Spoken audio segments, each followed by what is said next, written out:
विश्लेषण जानना चाहता है और इस विश्लेषण को आप इन 5 बड़ी बातों से समझ सकते हैं। पहली बात, यह बीजेपी के लिए एक नए युग की शुरुआत है जिसमें बीजेपी और आरएसएस के मतभेद अब सार्वजनिक हो चुके हैं। किसी ने पहले कल्पना भी नहीं की थी कि कभी बीजेपी और संघ के बीच इस तरह के रिश्ते बनेंगे।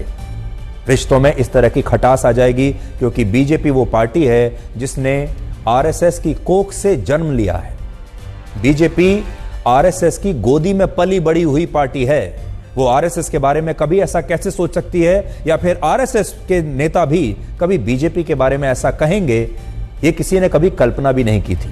अंदर अंदर बहुत सारी बातें होती थी, बहुत सारे मतभेद भी हो सकते थे, लेकिन इस तरह वो बातें सार्वजनिक रूप से आएंगी ये किसी ने सोचा नहीं था। दूसरा, अब प्रधानमंत्री मोदी के सामने इस युग में, इस नए युग में 2 बहुत बड़ी चुनौतियां हैं। इनमें पहली चुनौती है एनडीए की गठबंधन सरकार को चलाना।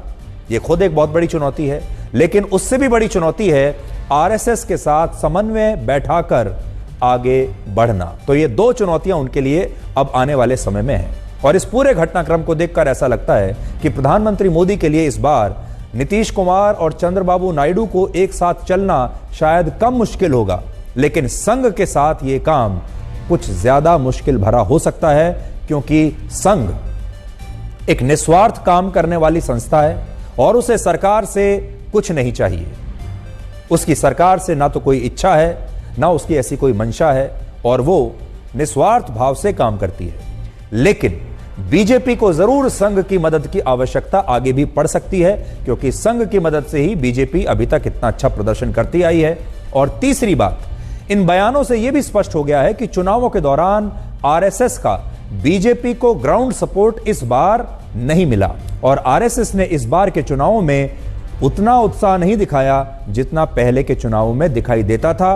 और यह बात सबने महसूस की चुनाव के दौरान, और सबको इस बात का आभास हुआ कि इस बार संघ का जो उनकी जो भागीदारी रहती थी चुनाव में, इस बार वो भागीदारी देखने को नहीं मिल रही थी।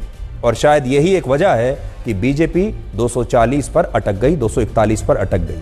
और आपको याद होगा, चुनाव प्रचार के दौरान ही बीजेपी अध्यक्ष जेपी नड्डा का एक बयान भी आया था जिसमें उन्होंने कहा था कि बीजेपी अब आगे बढ़ चुकी है और इतनी सक्षम हो चुकी है कि उसे आरएसएस की आवश्यकता नहीं है। हो सकता है इस बयान के बाद भी आरएसएस को यह बात चुभी हो। एक और बड़ा कारण यह हो सकता है कि आरएसएस की विचार शैली बीजेपी की विचार शैली से अब अलग है।